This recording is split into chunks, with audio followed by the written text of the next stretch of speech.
Le spécialiste du sciage, perçage et de la maintenance de la pierre naturelle au Québec. Lesindustriesdelapierre.com. Pour vendre ou acheter, c'est bien connu. Ça commence avec Frédéric Potvin, courtier immobilier de l'agence Royale Lepage Blanc et Noir. Un courtier d'expérience, spécialiste en relocalisation militaire, passionné par la réussite de vos projets. Contactez Frédéric Potvin. fredpotvinimmobilier.ca. Kia Cap Santé et Kia Laurier Station sont fin prêts pour l'hiver et vous offrent une réduction de taux de 1% pour les clients admissibles sur l'ensemble de la gamme Kia. Tous les propriétaires actuels d'une Kia obtiennent une réduction de taux de 1% sur nos Sorento et Sportage 2023 avec son taux financement à partir de 3,99%. Optez pour le tout nouveau Kia Seltos 2023 avec sa traction intégrale et son taux financement à partir de seulement 2,99%. Vous en avez toujours plus avec le prix du gros chez Kia Cap Santé et Kia Laurier Station. Choix 98. Radio X. À Québec, c'est Radio X. Faites-vous votre propre opinion. Oh my gosh. They're all going against the wind. The wind's 120 knots to the west. Radio X Files avec Christian Page et Camille. Oh my gosh, dude. Radio X.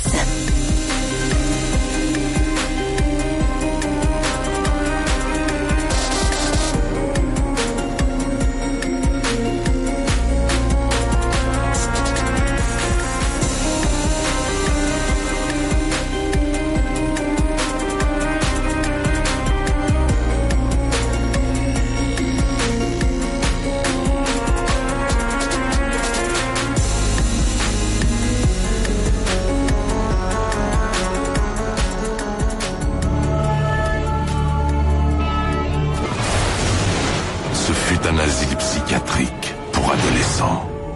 La terreur, la punition et la torture étaient les traitements favoris du Dr Burke contre la folie. Tu es vraiment sûre de vouloir y aller? Tu sais qu'il le faut, maman. Aujourd'hui, des étudiants qui cachent leur passé mystérieux ouvrent à nouveau les portes de cet enfer. Mon Dieu, c'était un psychopathe. Il torturait ces pauvres gosses. Ils vont devoir faire face à la démence.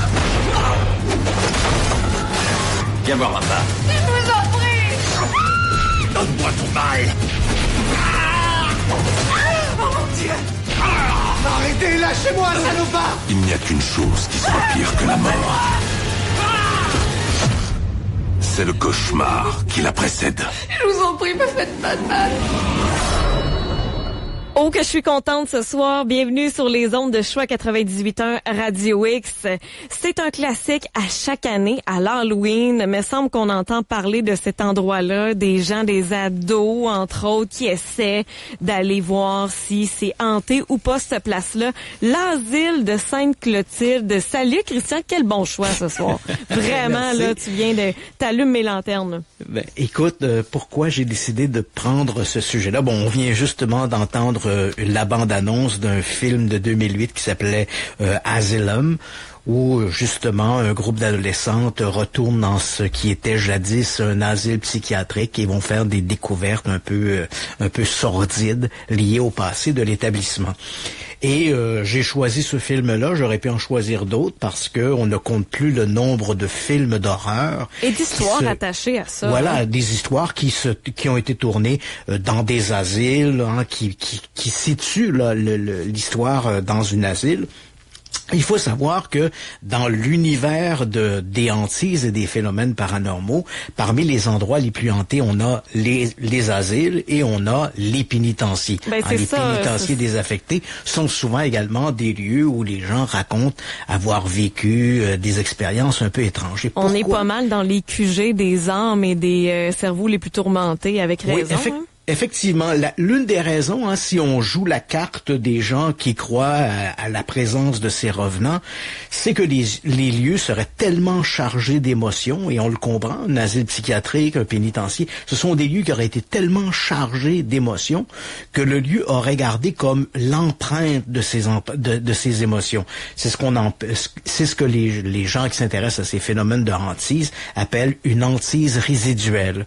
Donc c'est un peu comme si le lieu était marqué marqué, comme s'il avait une cicatrice qui avait été causée par les tourments, par les troubles des gens qui ont habité, occupé ces lieux.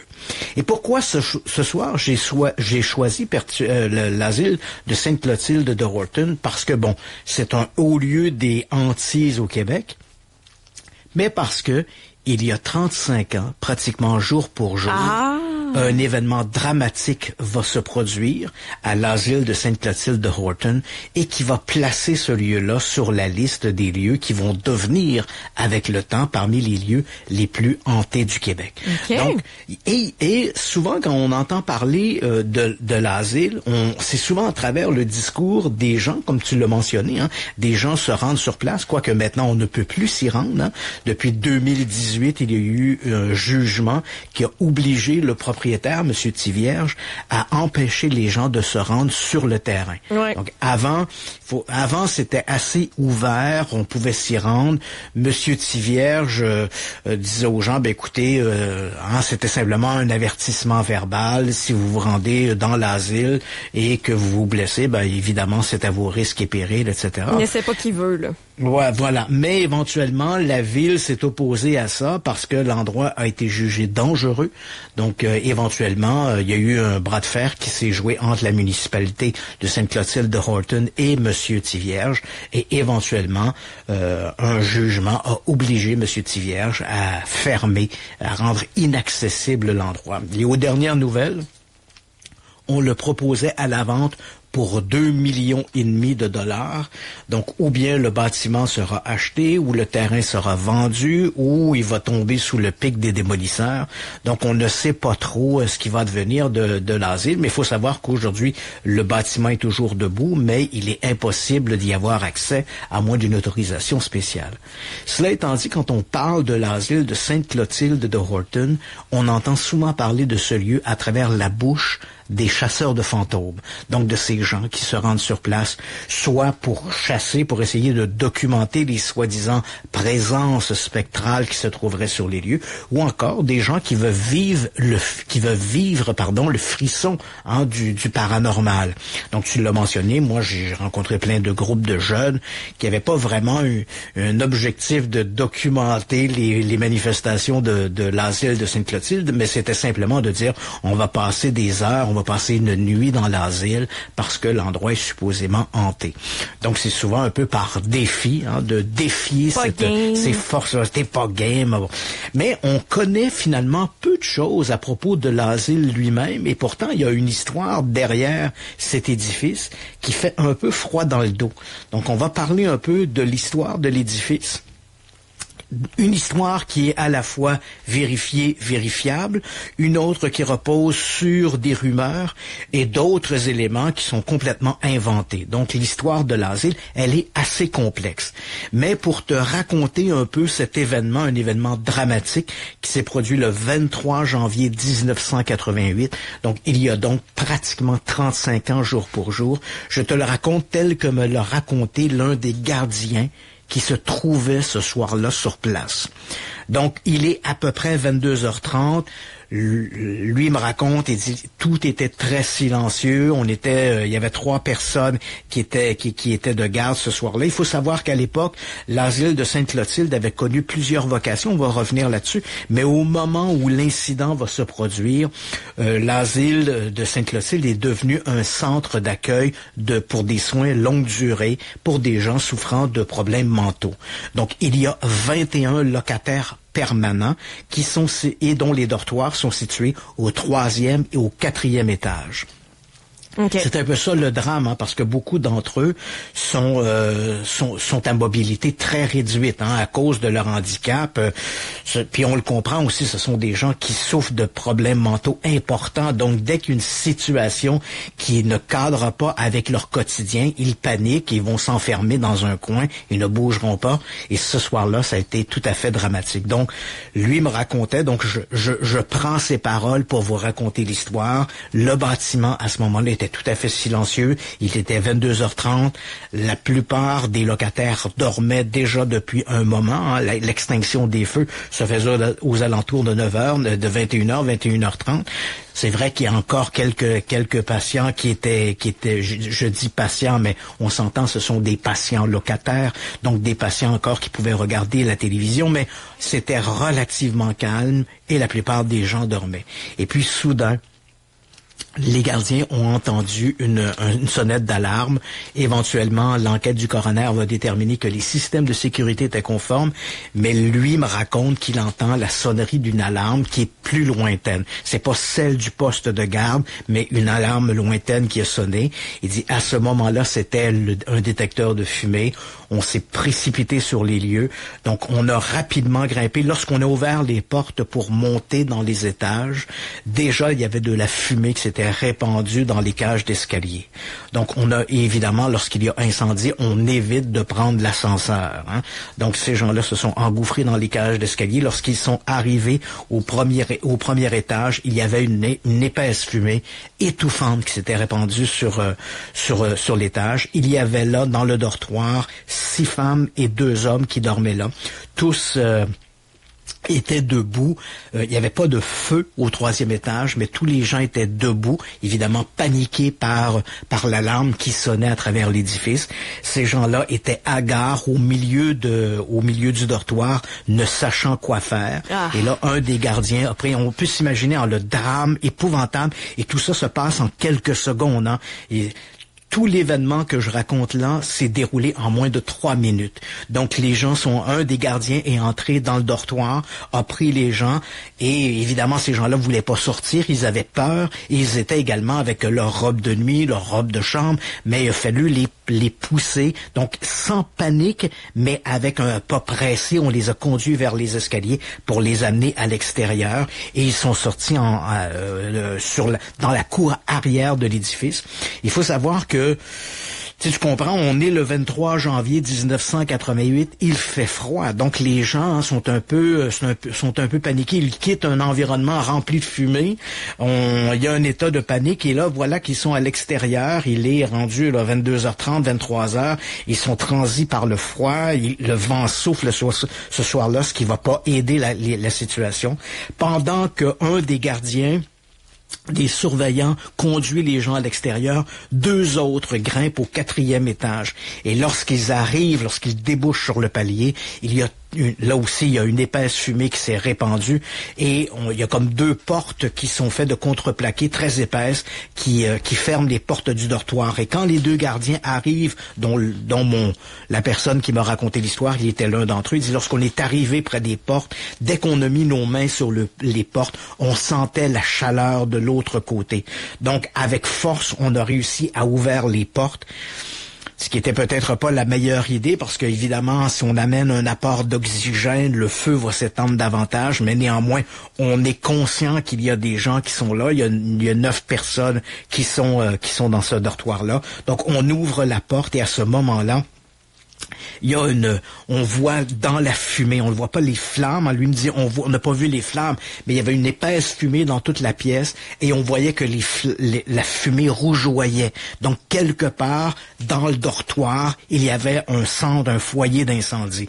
Donc, on a crié, on a appelé, mais il n'y avait aucune correspondance. Personne n'a répondu, quoi que ce soit. Ah. Donc, finalement, on a compris que s'aventurer dans le brasier, c'était mettre nos propres vies en danger. Donc, on est sorti de l'endroit. Et puis, à ce moment-là, on est allé rejoindre les gens qui étaient à l'extérieur.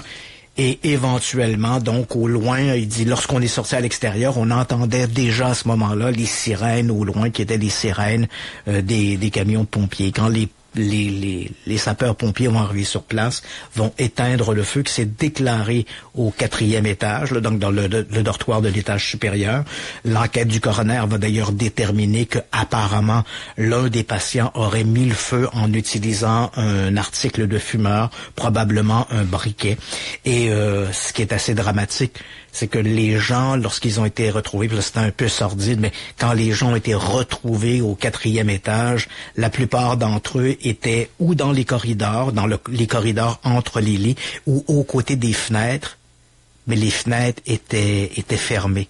Tu comprends, les fenêtres, on ne pouvait pas les ouvrir, elles étaient condamnées par raison de santé mentale, hein, de danger. Voilà, tout à fait, parce qu'il y avait déjà eu, dans le passé, 2 personnes qui avaient été défenestrées, qui étaient passées par la fenêtre. Heureusement, ils étaient pas mortes, mais ils avaient quand même fait une chute de 4 étages, là, donc ils s'en étaient tirés avec des blessures graves, mais avaient survécu. Donc, dans les années qui avaient passé, là, on parle d'une période entre, je te dirais, les années 80 et 1988, là, au moment où l'incident se passe, on avait décidé de fermer les fenêtres. Ouais, on pouvait les ouvrir, mais à peine. Et il y avait un système de verrouillage pour empêcher les gens d'ouvrir les fenêtres. Et évidemment, les gens, quand ils ont senti la fumée qui les étouffait, ils se sont rendus vers les fenêtres en espérant pouvoir les ouvrir. Malheureusement, tous ces gens-là sont morts asphyxiés. Il y a eu 9 décès qui ont été constatés à ce moment-là. Et donc, un événement dramatique avec 9 décès. Donc, il faut connaître un peu l'histoire de cet asile. Donc, évidemment, à partir de là, il faut quand même le dire, après l'incendie de 1988, le bâtiment a été sévèrement endommagé, on le comprend. Donc, le lieu a été racheté par l'Église adventiste, les adventistes du 7e jour. Leur idée, le centre s'appelait à l'époque le centre d'accueil Norval. L'idée était de redonner vie au centre Norval et accueillir des jeunes, en faire une espèce de camp de vacances. Mais malheureusement, et particulièrement la toiture avait été très lourdement endommagée par les flammes, puisque le feu s'était déclaré au 4e étage et avait rapidement gagné la toiture. C'est assez macabre aussi comme idée de faire un camp de vacances là où il y a eu un énorme drame. Oui, absolument. Donc, éventuellement, on a décidé les financiers, ont décidé finalement de retirer leur bille de l'engagement. Okay. Et éventuellement, le centre a été officiellement définitivement abandonné en 2002. Donc, il faut savoir qu'il y a eu un flottement d'à peu près 14 ans où on ne savait pas trop si éventuellement le centre était pour réouvrir et qui allait en permettre la réouverture. Bon. OK, fait que depuis donc, ça a été la fin. Ouais, donc ça a été la fin parce que d'abord il faut savoir qu'après le décès, on a fermé le centre psychiatrique qui appartenait au gouvernement du Québec et ensuite il y a eu la vente, mais il y a aussi eu l'enquête du coroner et tout le reste, donc tout ça s'est étiré. Bref, il aura fallu 14 ans avant que le centre soit définitivement fermé. Okay. Et à ce moment-là, il était passé aux mains de l'Église adventiste. D'ailleurs, c'est pour l'Église adventiste que M. Tivierge a acheté l'édifice. Il était lui-même en collaboration avec l'Église adventiste lorsqu'il a acheté le domaine où se trouve l'asile et dont il est aujourd'hui encore le propriétaire. Cela étant, repoussons un peu le passé et on va essayer de voir l'histoire, une histoire tout à fait captivante de ce lieu qui a marqué l'imaginaire, mais qui a marqué également toute une culture au Québec. Donc, il faut savoir que la municipalité, si les gens qui nous écoutent se disent « Mais c'est où ce Sainte-Clotilde de Horton? » C'est vrai que c'est pas un gros village. Mais je pose la question, la première. Voilà, c'est dans le comté d'Arthabasca, donc ça se trouve au centre du Québec. Là, c'est quelque part un peu dépassé de Drummondville, en se dirigeant vers Thetford Mines. Donc, c'est là que se trouve Sainte-Clotilde de Horton. En 1939, on a les missionnaires du Sacré-Cœur qui vont acheter un très très vaste domaine qui est juste devant la rivière de l'Est. Il y a comme une rivière et donc si les gens se demandent un peu se situer, si vous prenez l'autoroute 20, les gens qui font le trajet Montréal-Québec, on connaît bien le Madrid qui se trouve sur l'autoroute 20. Le Madrid, il est l'autoroute 20 à ce niveau-là, elle est surplombée par une route, qui passe par-dessus l'autoroute 20. Si vous prenez cette route-là, elle vous conduit directement à l'asile de Sainte-Clotilde. Je fais une parenthèse, j'en ai parlé en ondes pendant les remplacements du temps des fêtes il y a 2 semaines avec les gars le midi, puis c'est un des endroits où c'est tristement célèbre par une tragédie en fait. Là, c'est un peu c'est un peu le cas là pour Sainte-Clotilde. C'est l'asile, mais je ferais même pas la placer sur une carte là. Ouais, c'est ça. Et en plus, il y a d'autres événements événements qui sont aussi dramatiques, sordides, associés à l'asile de Sainte-Clotilde, qui sont pas forcément été documentés de manière concrète, mais qui sont arrivés parce que l'enquête que j'ai menée sur l'asile, je l'ai menée, je dois remercier le bureau du coroner à Québec qui m'a permis d'avoir accès à ces dossiers-là et dont on a abondamment parlé des histoires qui circulaient sur l'asile. Donc ces documents-là ont été longtemps conservés au bureau du coroner à Québec et maintenant ils sont à Ottawa. Donc si les gens voudraient un peu retrouver l'historique de l'asile, il faut savoir qu'ils sont maintenant archivés à Ottawa.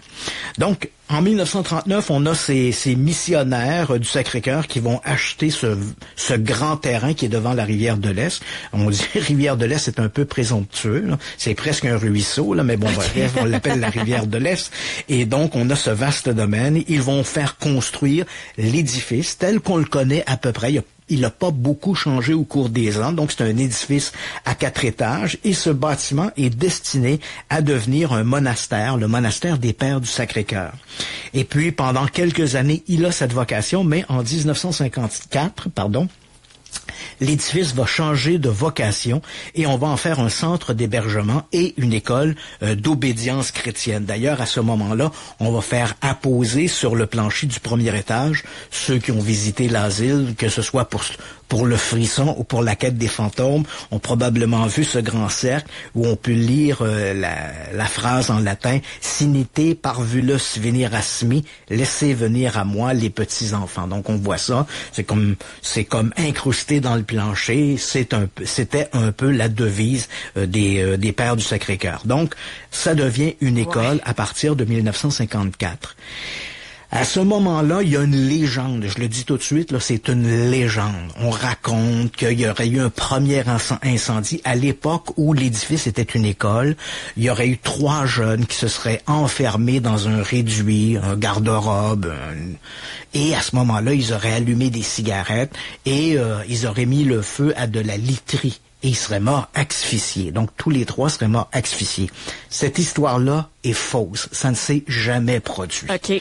Donc, à toutes les fois où je lis des comptes rendus sur l'histoire de l'asile de Sainte-Clotilde, souvent, j'ai cette histoire-là, ces décès de 3 adolescents au milieu des années 50. Ça s'est pas produit. Il y a eu effectivement un incendie en 1954. L'incendie a coûté la vie au clocher de l'église. Oh, OK. Juste du matériel. Ça a été essentiellement c'est des pertes matérielles.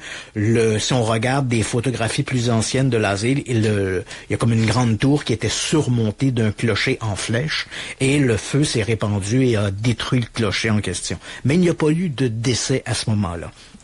L'édifice va continuer à avoir cette vocation de centre d'éducation jusqu'en 1969, où là, il va passer aux mains du gouvernement du Québec, qui va décider de le convertir en centre de réadaptation pour des handicapés intellectuels. Bon, les nouvelles installations permettent d'accueillir à peu près 90 patients, et pendant un temps, des groupes de malades, ils sont institutionnalisés. Il y a une rumeur qui circule, qui n'est pas confirmé, qui n'est pas non plus infirmé. Mais on raconte qu'à cette époque, c'est un peu triste à dire, mais il y avait apparemment des traitements qui se donnaient qui étaient un petit peu litigieux. On faisait notamment une surutilisation des électrochocs puis qu'on continue de faire. Je le dis là, ça peut choquer des gens, mais sachez qu'encore aujourd'hui, à des centres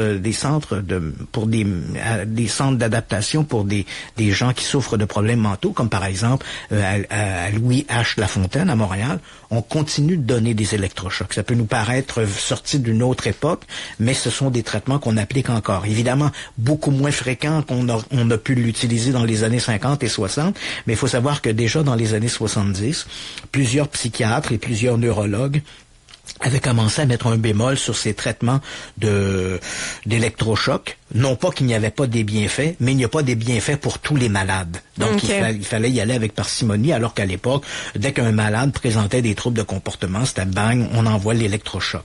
Et on raconte également qu'on y aurait procédé à des lobotomies. Ben, j'osais pas aller sur ce terrain-là, mais des séries que j'ai écoutées, puis tu sais, c'est de la fiction, tu vas me dire, Christian, là, je veux pas embarquer dans le train de Oak Island, là, mais j'ai écouté une série sur Netflix qui se passe justement dans un hôpital psychiatrique des années 50-60, et la lobotomie, c'était comme la science du futur, entre guillemets. Il y avait beaucoup de tests. Voilà, c'était la panacée miracle. Hein? On se disait, bon, ben là, on a un malade, il est un peu violent, il a des problèmes de comportement, il est agité, donc la lobotomie va le rendre plus passif, va lui permettre d'avoir moins de problèmes de comportement. Fait que ça confirme que c'était comme une mentalité de l'époque, là. Absolument. Donc, c'était, on voyait là-dedans une sorte de panacée miracle. En fait, c'est triste à dire, mais faut quand même se rappeler qu'on est dans la médecine des fins des années 60, début des années 70, et bien souvent ces traitements servaient davantage au bénéfice du personnel soignant ou au bénéfice de la famille plutôt qu'au bénéfice du malade. Hein? Il est agité, on va vous le rendre moins agité, nous autres. Donc c'était un peu ça, et ça ne servait pas beaucoup à l'amélioration de l'état du patient, si ce n'est que de calmer pour le bien-être et la convivialité des gens autour de lui. Mais ça s'arrêtait là. Donc, j'ai parlé avec des médecins, on a vérifié des archives, il y a des plaintes qui ont été faites à cette époque, donc dans les années 70, justement à cause de traitements abusifs sur des malades de l'asile, mais rien n'a été confirmé. Mais c'est vrai que c'est un petit peu un volet sordide dans l'histoire de l'asile. Ensuite, au fil des ans, l'asile en question devient davantage un lieu d'hébergement de longue durée pour les malades mentaux et qui, en même temps, ils reçoivent des soins médicaux, tant et si bien que dans les années 80, là, donc à peu près une dizaine d'années après que le gouvernement du Québec ait acquis l'établissement, le centre est rebaptisé le Centre d'accueil Norval, et à ce moment-là, il ne compte plus que 21 locataires permanents, à savoir 15 hommes et 6 femmes. Et durant cette période-là également, encore là, ça reste à démontrer, mais pour avoir parlé à des gens qui ont travaillé avec le centre ou de parler avec des gens qui avaient des parents qui ont été institutionnalisés au centre, il y avait toutes sortes d'histoires qui circulaient. Hein. Par exemple, je t'ai mentionné 2 cas où des gens auraient été défenestrés, donc ils auraient été, ou bien ils auraient basculé par la fenêtre ou poussé par la fenêtre par un autre malade, mais heureusement, ils sont pas décédés, ce qui fait qu'il n'y a pas eu d'enquête du coroner à ce moment-là. Le coroner serait intervenu uniquement s'il y aurait eu un décès. Donc, il n'y a pas eu des décès. Mais la chose la plus sordide, c'est qu'à l'époque, il semblerait que les avortements étaient courants, soit que les patientes étaient engrossées par d'autres patients ou même par du personnel infirmier. Ça, c'est un peu plus moche. Mais bon, bref, ce sont des rumeurs qui circulent à l'époque. C'était vraiment un endroit peu recommandable que ce centre Norval. Et puis finalement arrive ce 23 janvier 1988, vers 22h30, comme je l'ai mentionné, le feu éclate au dernier étage. Les trois employés vont réussir avec, il faut bien le dire, ce sont des tentatives un peu héroïques de sauver ces gens-là parce que les conditions fait que le feu s'était déjà répandu dans le dortoir. Et puis les victimes sont toutes âgées entre 30 et 50 ans. Elles occupaient des lits au dernier étage. Et comme je l'ai mentionné, lorsque les pompiers sont arrivés sur place, les corps étaient ou dans les corridors, là, dans les espaces entre les lits ou près des fenêtres, ce qui montre que les gens ne sont pas morts brûlés, hein, mais au départ ils sont morts asphyxiés. Donc ils sentaient la fumée, puis ils ont tenté de sortir de cet enfer, puis ils n'ont pas réussi à trouver le chemin. Okay. Et lorsque l'enquête du coroner est terminée, on va déterminer que c'est un article de fumeur qui a apparemment mis le feu. Les administrateurs du centre seront en partie blâmés par leur laxisme vis-à-vis des systèmes de sécurité, et notamment non pas les alarmes, même si, pour avoir parlé avec un des infirmiers qui me disait l'alarme, c'est pas celle du poste d'accueil qui a sonné, mais c'est une alarme qui était plus éloignée, alors que l'alarme aurait dû sonner au poste d'accueil. Ça aurait pas changé grand-chose parce que, je veux dire, dès que l'alarme a commencé à résonner dans le bâtiment, tous l'ont entendu, mais néanmoins, visiblement, il y avait des carences à ce niveau-là, mais les plus grosses carences, même si le bâtiment était aux normes, le coroner a notamment souligné l'absence de gicleurs placés à des endroits importants dans l'édifice. Il y avait des gicleurs, mais pas en nombre suffisant pour pouvoir éteindre les flammes, et surtout pas dans les endroits qui auraient été névralgiques, comme par exemple les cages d'escalier, tout ça. Donc, on a été blâmé pour ça, et à partir de là, donc, le centre, comme je l'ai mentionné, peu à peu, après l'enquête du coroner, le bâtiment a été vendu. Il a été vendu à l'église adventiste du 7e jour, qui ont décidé à ce moment-là de le transformer en centre d'éducation et en camp de jeunes. Il faut savoir aussi un détail qui est peu connu à propos de l'asile de Sainte-Clotilde. Il y a, pour les gens qui l'ont visité, peut-être se sont-ils limités essentiellement au bâtiment, mais derrière le bâtiment, il y a un boisé, et dans le boisé, il y a des petits bâtiments, des petites maisons qui ressemblent à des chalets. Il faut savoir que durant l'occupation, ça m'écoeure toujours un peu de parler de ça, parce que c'est un peu sordide, mais durant l'occupation par les malades de l'asile de Sainte-Clotilde, apparemment des membres du personnel infirmier auraient amené des gens dans ces petites cabanes à l'arrière pour les agresser. C'est un lieu qui était assez sordide, en fait. Oui, je pensais que tu allais dire que c'était les maisons des employés pour qu'ils restent Non, c'était des maisons qui avaient été construites, qui étaient là, qui étaient éventuellement destinées qui remontaient à l'époque, elles avaient été construites à l'époque où le centre était un centre d'accueil, une école, en même temps un centre d'accueil. On avait construit ces chalets-là. Ça faisait partie d'un environnement d'infrastructure qui était destiné aux jeunes, mais éventuellement, lorsque l'établissement a changé de vocation, ces petites cabanes ont été utilisées notamment comme remise, et apparemment des agressions auraient été commises dans ces bâtiments-là. Tout ça reste très difficile à démontrer, parce que ce sont des rumeurs qui ont circulé, mais il n'y a pas eu de plaintes officielles qui ont été déposées qui auraient pu amener une enquête policière. Mais ces rumeurs-là étaient persistantes, et elles ont remonté jusqu'en haut lieu, et même le bureau du coroner en avait entendu parler, et l'administration également en avait entendu parler. Donc, après que le bâtiment a été cédé à l'église adventiste, eux, ils ont essayé, comme je l'ai mentionné, de le reniper un peu, mais l'incendie avait endommagé beaucoup trop la structure, et en particulier les plafonds et la toiture, pour qu'on puisse aller de l'avant avec le projet. Et finalement, tout ça a été abandonné en 2002. Donc, à partir de là, l'asile de Sainte-Clotilde est ouverte aux curieux. Et les histoires de fantômes, à ce moment-là, ont déjà commencé à circuler. En fait, les histoires de fantômes, les premiers récits, puis là encore une fois, ça aussi c'est un peu difficile à démontrer, mais si on regarde la tradition, ce qui est véhiculé autant par les gens de l'époque, les propriétaires de l'époque, il semble qu'à partir du moment où le bâtiment a été abandonné, à l'époque où il était encore un centre hospitalier, donc après l'incendie, avant que le bâtiment soit refilé à l'église adventiste, avant qu'on se décide finalement de laisser le bâtiment à l'abandon, à quelques reprises, des gens, des inspecteurs en bâtiment sont venus vérifier la structure du bâtiment. Et on raconte que l'un d'entre eux aurait mis fin précipitamment à l'une de ces visites, sans qu'ils disent pourquoi. Il accompagnait des gens, il a paniqué, il est quitté, puis il a refusé de retourner à l'asile de Sainte-Clotilde. Donc, ça a été peut-être le premier récit où des gens, des témoins, on raconte un événement étrange. Avant ça, il n'y a pas d'histoire de fantômes qui circule. Ça commence avec cette histoire, là, on est à la fin des années, je je te dirais 97 ou 1998.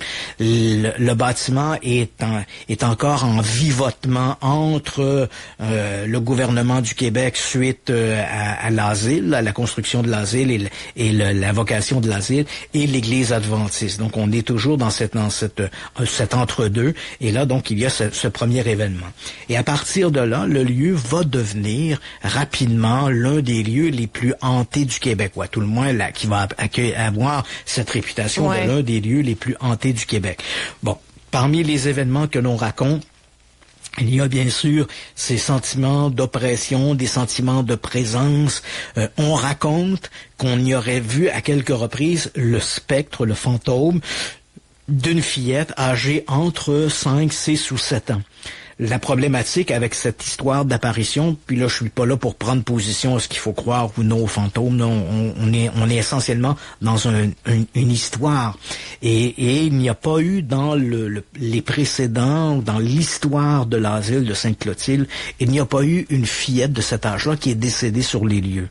Donc si des gens prétendent avoir vu le fantôme d'une fillette sur les lieux, bravo, mais on n'arrive pas à trouver qui pourrait être la personne associée à ces apparitions. Donc c'est l'un des personnages marquants dans les hantises de Sainte-Clotilde, c'est cette fillette qui demeure anonyme.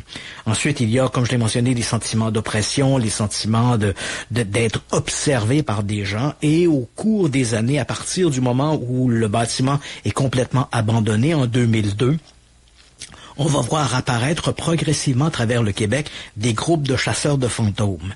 Et là, je fais un aparté en disant qu'en 2002, des groupes de chasseurs de fantômes au Québec, il n'y en avait pas. Hein? En fait, le phénomène des chasseurs de fantômes, il y avait certes des gens qui s'intéressaient à ces phénomènes mystérieux, étranges. Moi, par exemple, j'étais de ceux-là. Il y avait mon mentor, Louis Bélanger, qui s'intéressait également à ces phénomènes-là. Il y avait Mireille Thibault, du côté de Québec aussi, qui s'intéressait beaucoup à ces phénomènes d'hantise, qui a fait un excellent travail. On l'a reçu d'ailleurs au Radio X-Files il y a 2 ans peut-être, où elle était venue nous parler de la légende des pas des Bigfoot, là, mais des Wendigo, là, donc des créatures qui est voisine du Sasquatch, Bigfoot, tout ça, mais qui est une entité davantage spirituelle plus que physique. Donc elle nous avait parlé de ça. Donc elle a fait un travail extraordinaire et elle s'est beaucoup intéressée au phénomène de hantise. Donc je te dirais, si on nous place, là, on remet le tableau là, des gens qui s'intéressaient à ces sujets-là au début des années 2000. Il y avait quelques individus, mais qui le faisaient sur une base individuelle. Donc moi, Louis Bélanger, Mireille Thibault et d'autres. Il n'y avait pas vraiment d'organisation. Et à partir des années 2000, il va y avoir à la télé toute une série d'émissions qui sont des formes de télé-réalité où on suit des groupes de chasseurs de fantômes. Ça commence par Ghost Hunter et ensuite c'est Ghost Adventure, etc., qui se multiplient, qui sont diffusés aussi au Québec en français, tant en Canal D que sur Z-Télé et autres. Et là, il y a plein de gens à la maison qui voient ça en se disant, hey, ouais, si ces gens-là peuvent faire ça, pourquoi moi je peux pas le faire? Et assez rapidement, on voit se développer un commerce autour de ça. Pour quelques centaines de dollars, tu peux t'acheter des appareils de détection de ci ou de ça. Donc, on voit se développer cette dynamique des chasseurs de fantômes. Donc, à partir de 2002, avec dans la foulée de ces émissions de télé-réalité où on suit aux États-Unis des soi-disant chasseurs de fantômes, on voit se développer dans cette vague-là des groupes au Québec. En 2002, il n'y en avait aucun. Aujourd'hui, en 2023, ils sont plus de 200 à travers le Québec. Donc, il faut, encore une fois, quand je dis des groupes, c'est parfois très minimal. Hein? C'est 2 individus, par exemple, à Quaticook, 4 personnes à Val-d'Or. Ce ne sont pas forcément des groupes très étendus, c'est souvent quelques individus, et qui le font avec, en suivant un peu cette mode, on a des appareils, puis on va dans des lieux, puis on espère y détecter des fantômes. Ça fasse des bips. Voilà, déjà, bon, faut bien le dire, là, les outils qu'utilisent les chasseurs de fantômes, c'est aussi efficace pour détecter des fantômes que de l'antiflogestide sur une jambe de bois. Oh.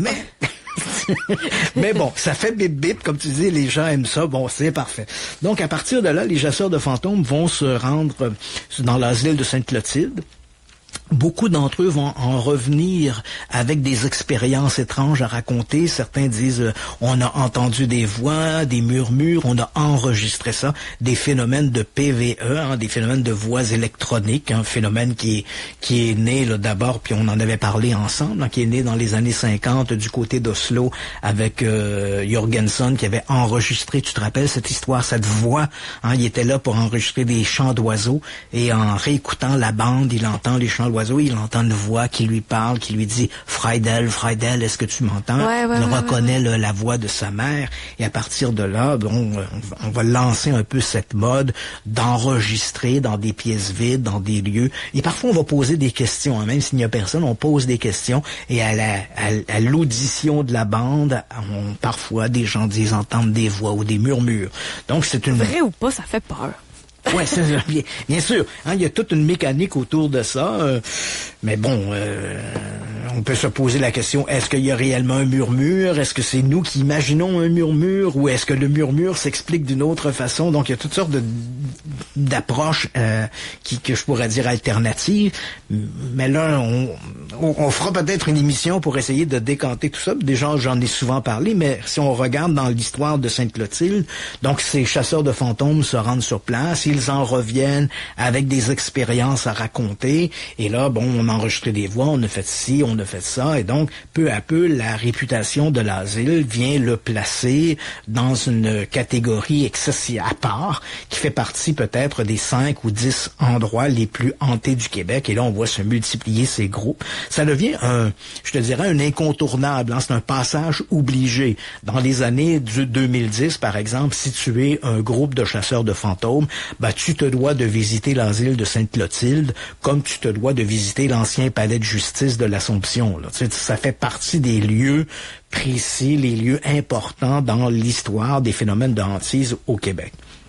Et puis arrive, comme je l'ai mentionné, 2018, ce combat, ce bras de fer qui se joue entre M. Tivierge, qui est le propriétaire du terrain et de l'asile, et la municipalité de Sainte-Clotilde de Horton, qui juge que les lieux sont beaucoup trop dangereux pour permettre à des gens, souvent un peu exaltés, faut pas se le cacher, qui viennent dans ces lieux-là, puis on court dans les bâtiments. Il n'y a pas que la chasse aux fantômes. Je sais que dans le passé, entre deux chasses aux fantômes, on a organisé des groupes, ont organisé également des guérillas urbaines, les fameuses guerres là, en paintball, là, les balles de peinture. Là. Donc les petits groupes se sont retrouvés à l'asile de Sainte-Clotilde. À l'époque, moi je me rappelle les premières fois où j'y suis allé à l'asile de Sainte-Clotilde, l'endroit était désaffecté, il n'était pas encore passé dans la culture du fantôme, si je puis dire.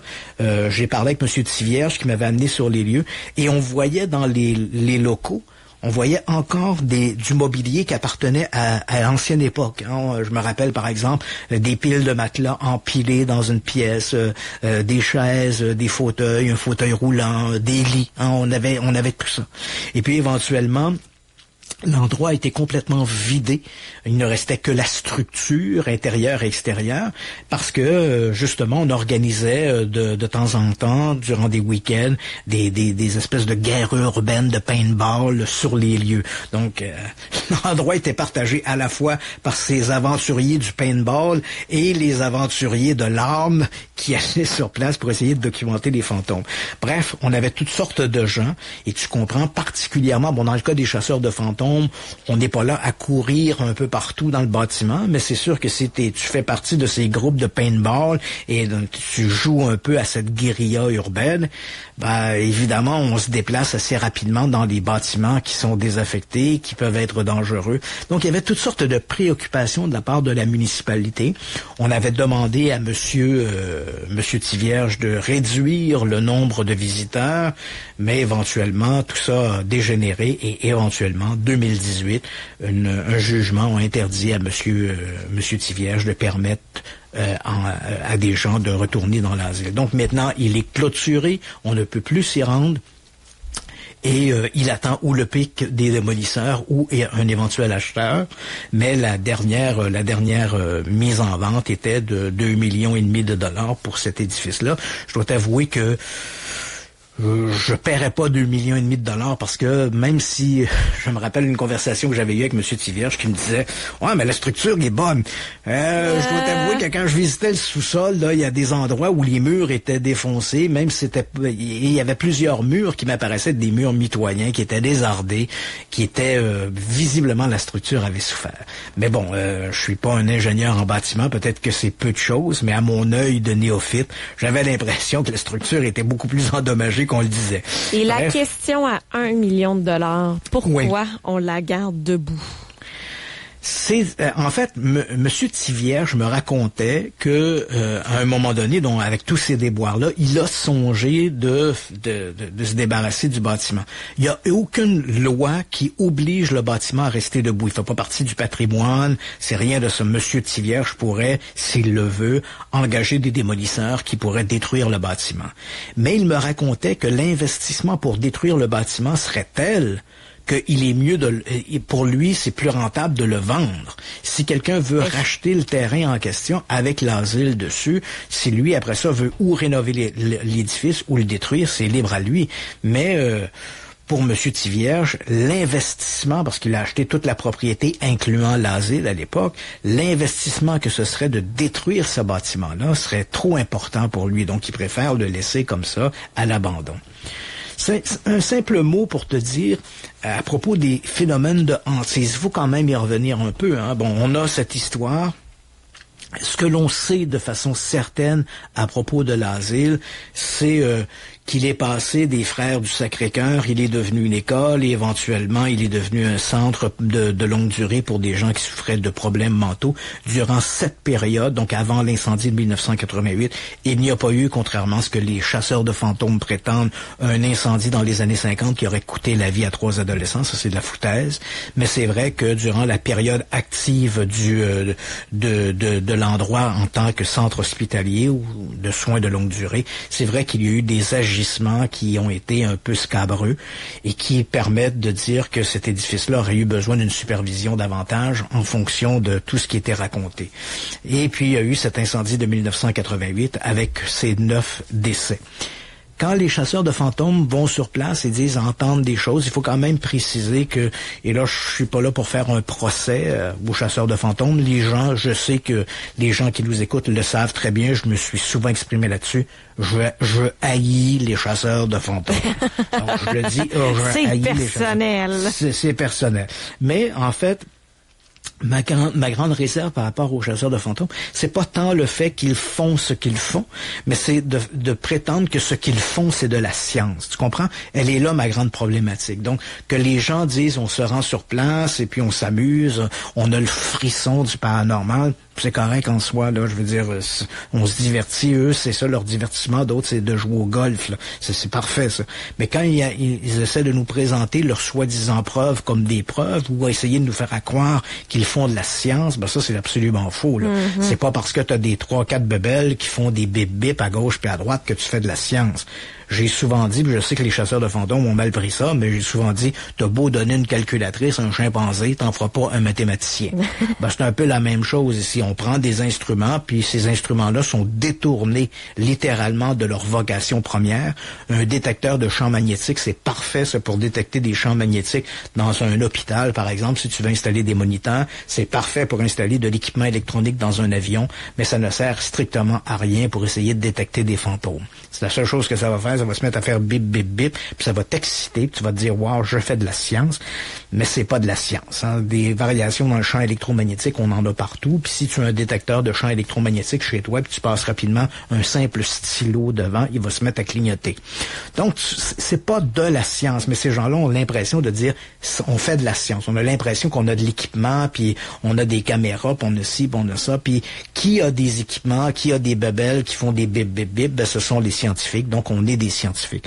Mais la science, c'est beaucoup plus complexe que ça. Ça demande des protocoles, ça demande des mécanismes de contre-mesure, des systèmes en double aveugle, ce qu'on n'a pas jamais lorsqu'il y a des chasseurs de fantômes. Par exemple, ils vont nous dire... je me suis rendu à l'asile de Sainte-Clotilde, et si on écoute bien, on entend le souffle et tout ça, et on entend au loin un murmure. On a l'impression que c'est Jacques Brel qui nous chante « Ne me quitte pas ». Mais si tu lui poses la question, tu dis « Oui, mais vous étiez combien? » On était 6. Ah. Où étaient les autres personnes avec toi? Je ne sais pas. Où ils disent « On était tous ensemble, mais tu n'as aucun moyen de vérifier ça ». Qu'est-ce qui nous prouve que c'est pas l'un des membres du groupe qui est allé faire pipi dans un coin puis qui chantait « Ne me quitte pas » de Jacques Brel? On n'a pas le moyen de vérifier ça. Et c'est cette problématique de l'incapacité de démontrer les circonstances dans lesquelles ces enregistrements ont été obtenus qui rend cette histoire excessivement faible. Et ensuite, il faut bien le dire, dans le cas des chasseurs de fantômes, à un moment donné, pour être très honnête avec toi, j'ai cru, j'ai essayé de donner une chance aux coureurs. Tu sais, on se dit, peut-être que ces gens-là sont simplement naïfs puis ils savent pas comment fonctionne la science. Mais aujourd'hui, ces gens-là ne peuvent plus prétendre ça parce qu'il y a plein de scientifiques qui se sont exprimés sur le sujet et ils ont dit quelles étaient leurs erreurs. Je pourrais te donner l'exemple. Si toi, par exemple, tu fais un gâteau, et ça fonctionne jamais. Tu dis, j'ai beau essayer de faire un gâteau, ça marche jamais. Et là, finalement, je te regarde faire ton gâteau, puis là, je te dis, écoute, je sais, Camille, pourquoi ça fonctionne pas.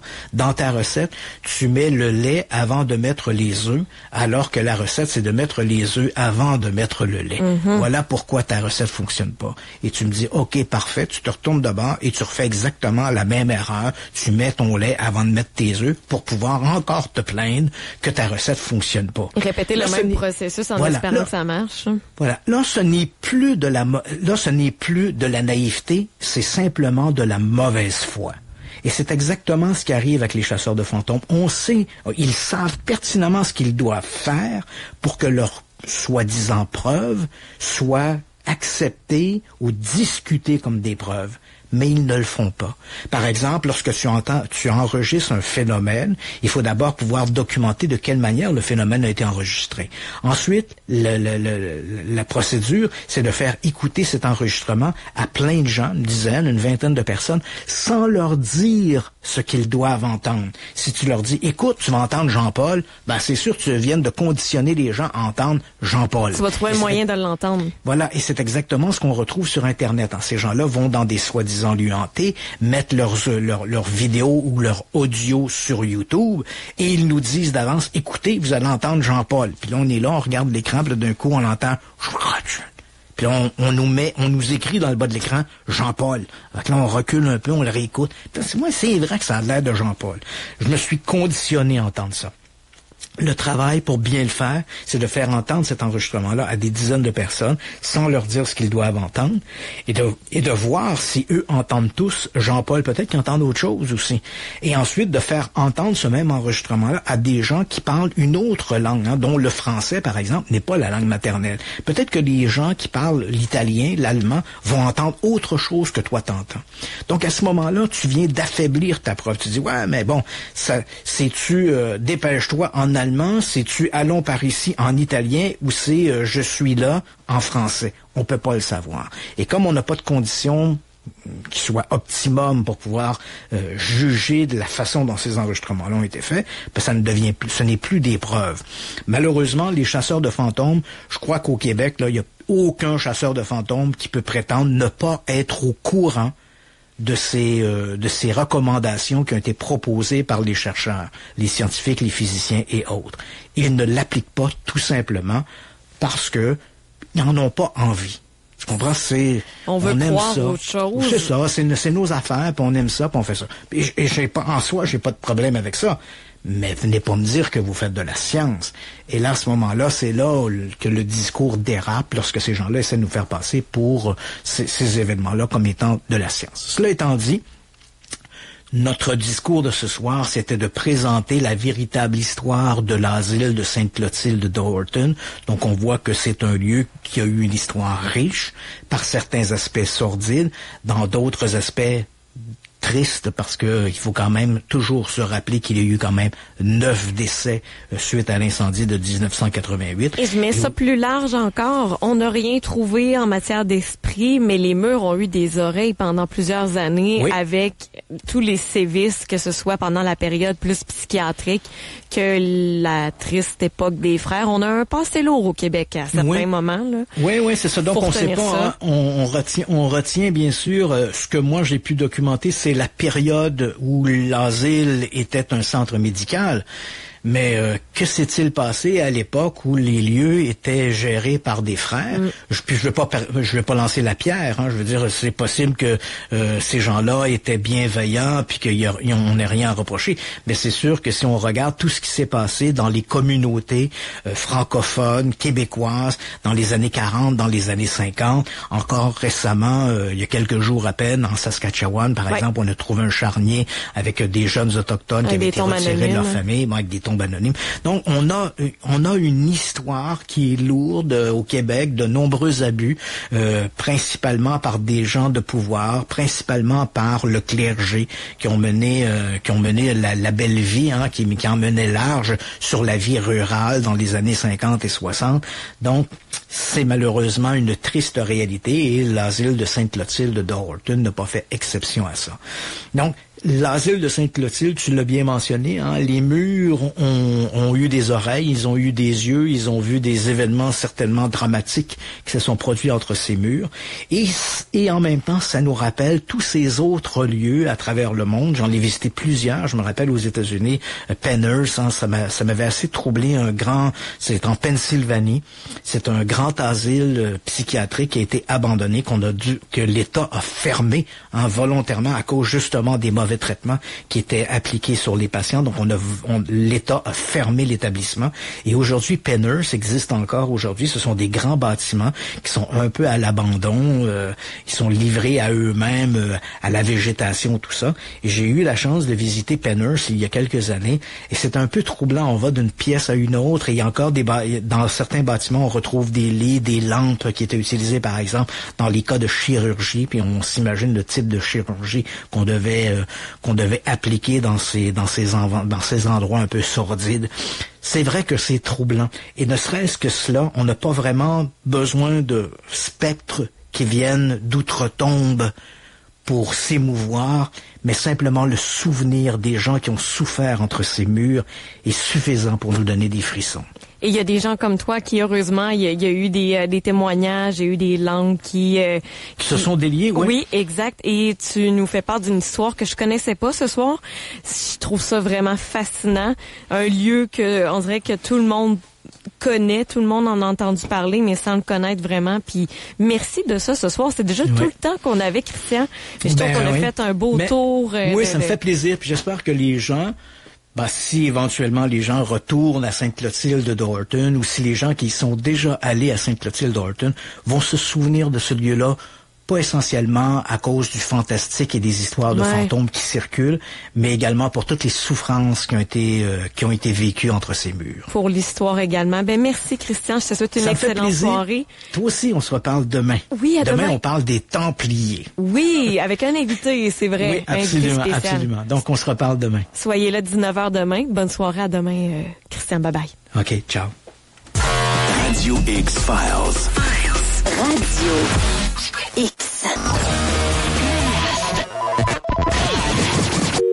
Le Last Call.